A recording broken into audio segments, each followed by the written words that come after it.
Sumainyo ang Panginoon. At sumayo rin. Ang mabuting balita ng Panginoon ayon kay San Juan. Papuri sa iyo, Panginoon.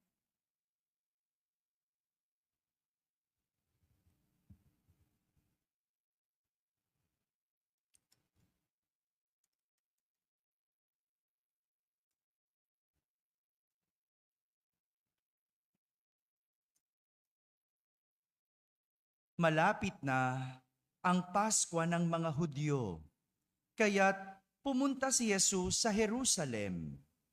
Nakita niya sa templo ang nagbibili ng mga baka, mga tupa at mga kalapati at ang namamalit ng salapi. Gumawa siya ng isang panghagupit na lubid at ipinagtabuyang palabas ang mga mangangalakal, pati mga baka at tupa.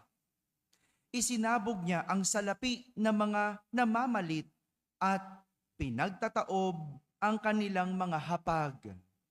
Sinabi niya sa mga nagbibili ng kalapati, "Alisin ninyo rito ang mga iyan. Huwag ninyong gawing palengke ang bahay ng aking ama."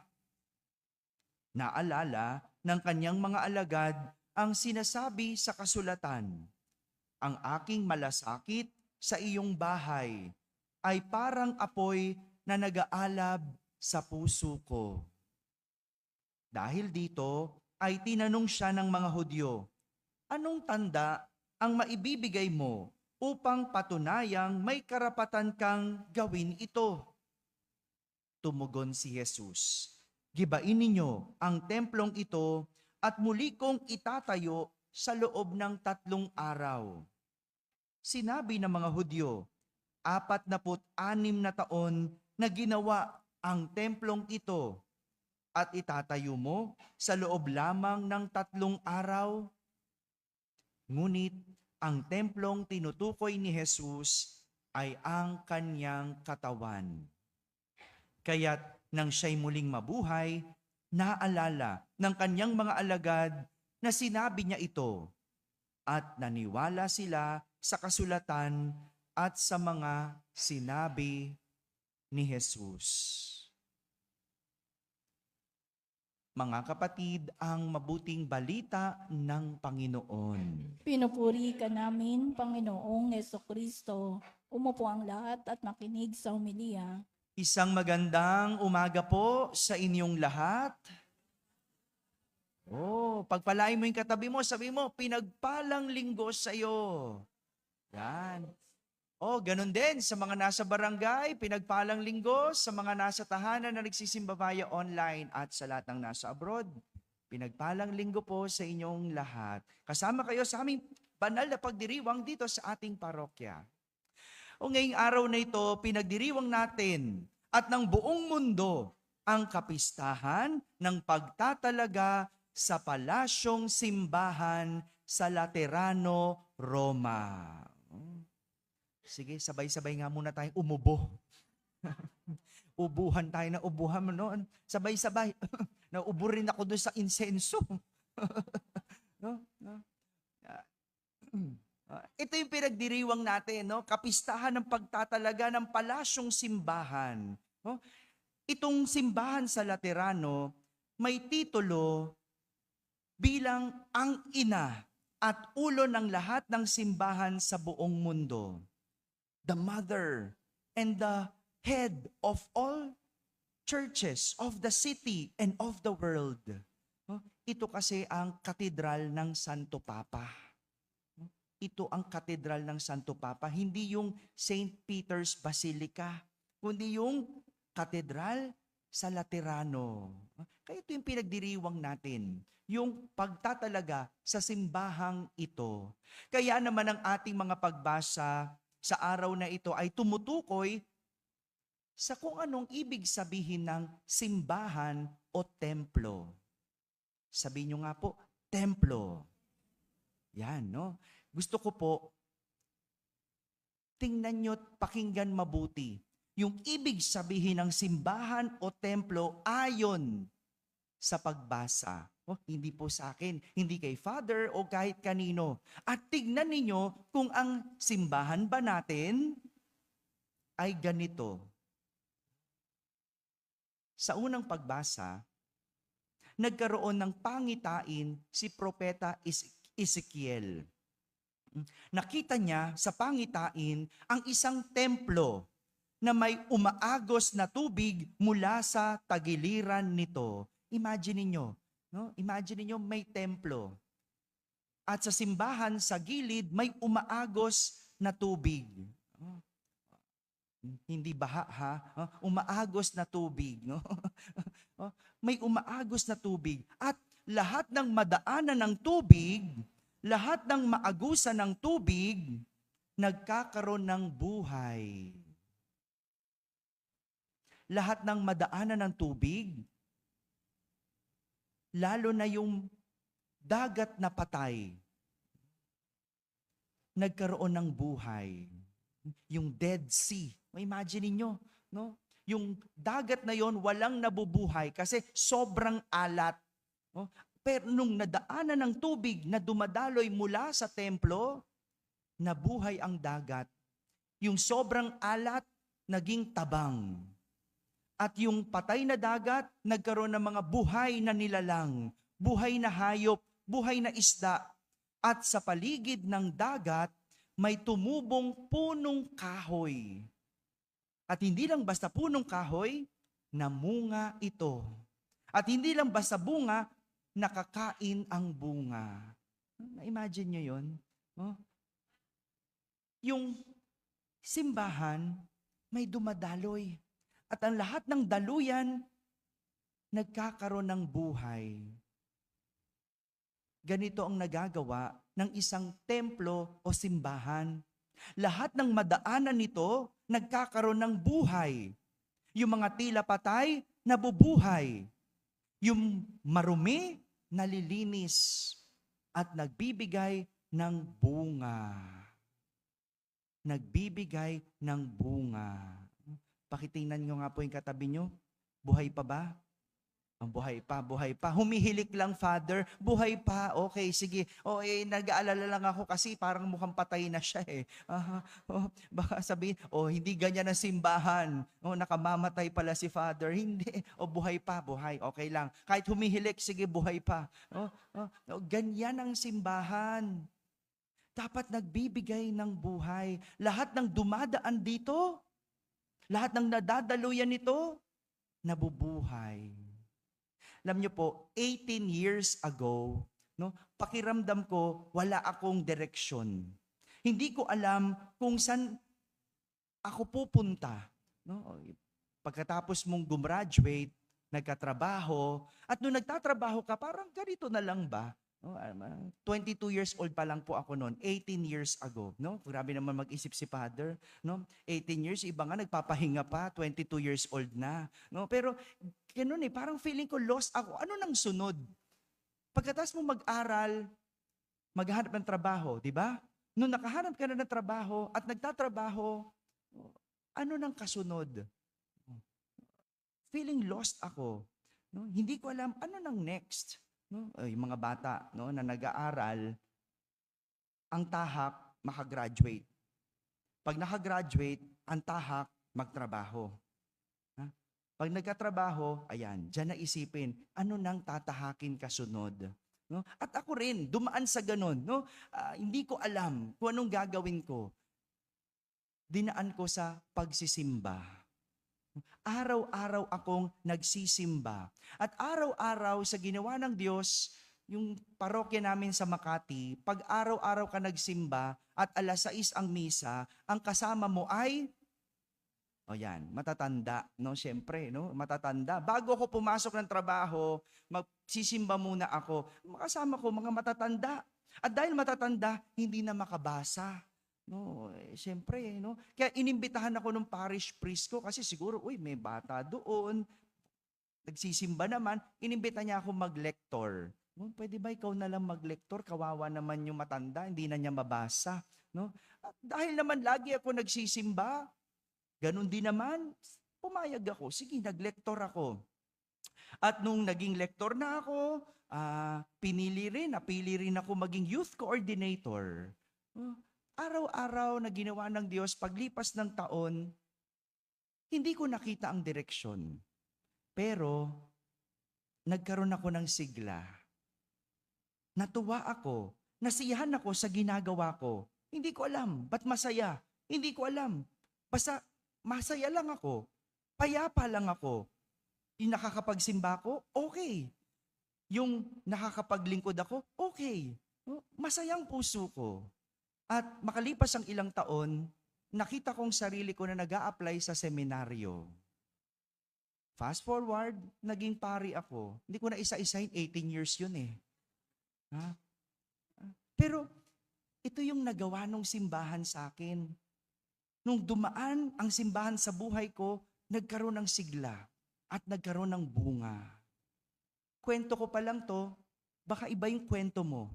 At sigurado ko, lahat tayo may kwento na nagdaan ng simbahan na bago ang ating buhay. May nabago. Yung mga may sakit noon, nung natuto na magsimba, maring gumaling. Di ko alam. Yung mga nag-take ng board exam noon, nung nagsimba, nagnobina, ngayon, professional na. Hindi ko alam. Pero lahat tayo, ang sinasabi, kapag dumaan sa buhay natin ng simbahan, mababago. Kung mauunawaan lang ito ng lahat ng tao, na kayang baguhin ng simbahan ang ating buhay, sigurado ko, walang taong hindi magsisimba. Tama? Siguro kung yung mga nandyan sa barangay, nilakasan ko bigla, di ba? Maunawaan lang nila na mababagong buhay. Kapag hinayaan nating dumaan ang simbahan sa ating buhay, siguro walang linggo na hindi mo na magsisimba bago maglaba. Di ba? Kaso hindi natin naunawaan yun eh. Hindi natin nare-realize. Pero again, ito ay unti-unti. Ako, 18 years. Kayo, baka 20. Baka 10. Parang yung sinabi sa pangitain, unti-unting umusbong ang puno. Ang puno hindi tumutubo ng basta-basta. Hindi tumutubo in an instant. Gusto kasi natin mabilisan eh. Instant. Pag nagsimba ko, magaling na ako. Pag nagsimba ko, papasa na ako sa board exam. Pag nagsimba ko, marunong na ako magbasa. Hindi ganun. Unti-unti. Tinatanim. At ganito yung simbahan natin. Hindi sinabi sa pagbasa na ang simbahan dapat malaki. Ang sinabi, ang simbahan nakakapagbago ng buhay. Kaya nga kahit maliit ang ating simbahan, sinisikap nating makapagbago ng buhay ng tao. Alam nyo, pagmamalaki ko lang, kahit ganito simbahan natin, nagpapakain tayo, 200 na bata kada linggo. Isa pag Sabado, 100, tapos magro-rosary sila dyan sa parola. Pagkatas mag-rosary, may kainan. Simple lang. Pero yung araw-araw ka o linggo-linggo ka makapag-rosaryo, kasi nakita ko yung mga bata doon, lagi nasa kalye.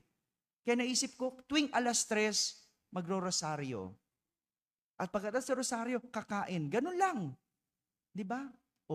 Yung mga nagpatotoo na nabagong buhay dahil sa rosaryo. Di ba? Bay, hindi mo alam.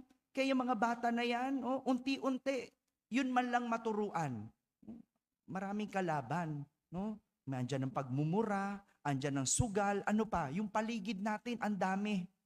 No? Pero kung unti-unti, kaunti lang, rosaryo, linggo-linggo, simba, no? Sigurado ko, mababagong buhay. No? Hindi lang yun, pagkalinggo, meron tayong katikista na nagtuturo dyan mismo sa rekto, sa kalsada. Pagkatas magturo, magpapakain. Meron tayong scholars. No? Alam nyo, lahat po nagagawa ng simbahan dahil din po sa inyo. Yung tulong na binibigay nyo. Kaya kapag ang simbahan nakita nyo, walang ginagawa. Kapag ang simbahan nakita nyo, sunog na ang paligid, ayaw pang buksan ng simbahan at magpatuloy. Kapag ang simbahan hindi na nagbibigay buhay, hindi yan simbahan. Sabihin nyo sa akin kapag ako, naku Father, puro ka na lang kolekta. Patay na kami, gutom na kami, wala kang ginagawa. Oh, hindi na simbahan yon. At yan ang simbahan. Ang simbahan, babaguhin ang buhay ng tao.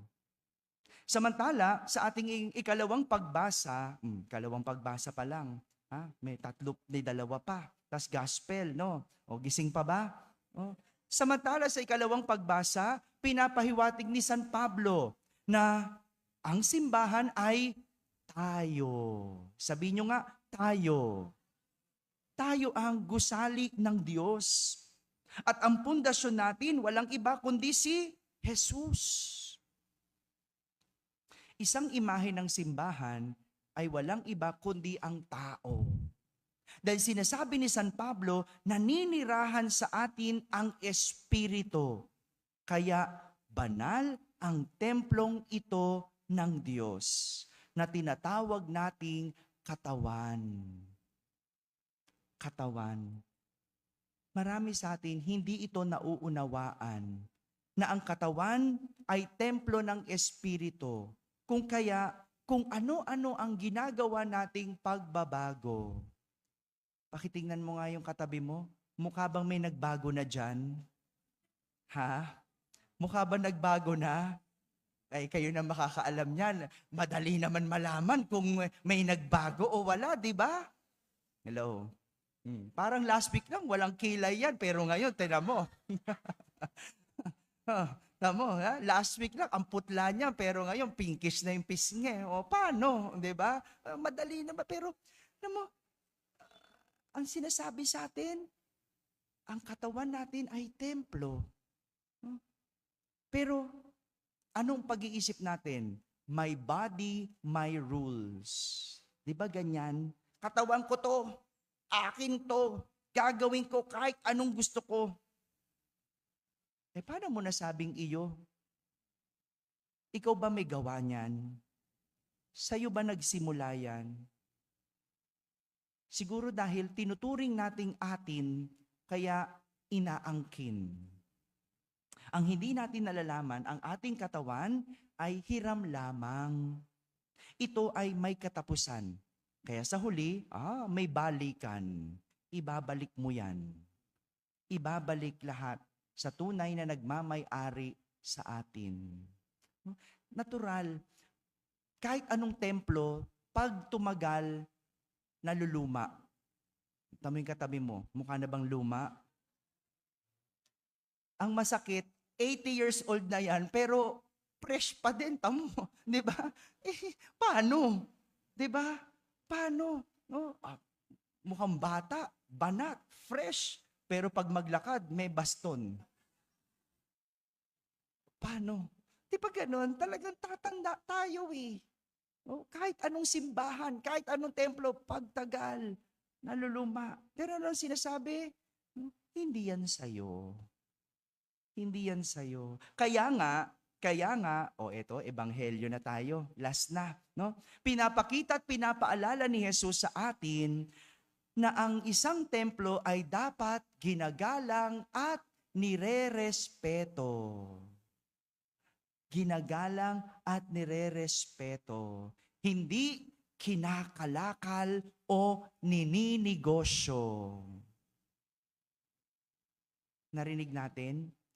Yung mga nagtinda sa labas, ginawang negosyo ang simbahan, pinaghahagupit ni Jesus. Kasi ginawa niyong palengke yung simbahan. Nagalit si Jesus. Kung minsan, tayo rin, guilty. Ginagawa nating palengke ang templo. Maging ito man ay ang templong bato o ang katawang templo, kinakalakal natin. Ginagawa nating negosyo. At wala na tayong respeto. Alam niyong ibig kong sabihin. No? Yung katawan, irespeto mo. Hindi yan negosyo. Hindi yan kalakal. At kung minsan, pinagpapalit natin sa salapi. At ang nakakalungkot, tinitignan natin yung templo bilang isang negosyo. Hindi. Kaya ang paalala ni Jesus, igalang mo yan. Irespeto mo yan. Mga kapatid, paano man natin tignan ang isang templo, katawan ng tao, o istrukturang bato, ang nais bigyang diin ni Jesus ay tratuhin ito ng may respeto. Respeto. With respect. No? Dahil sa templo, nananahan ang Espiritu at higit sa lahat, ito ay mula sa Diyos. Amen?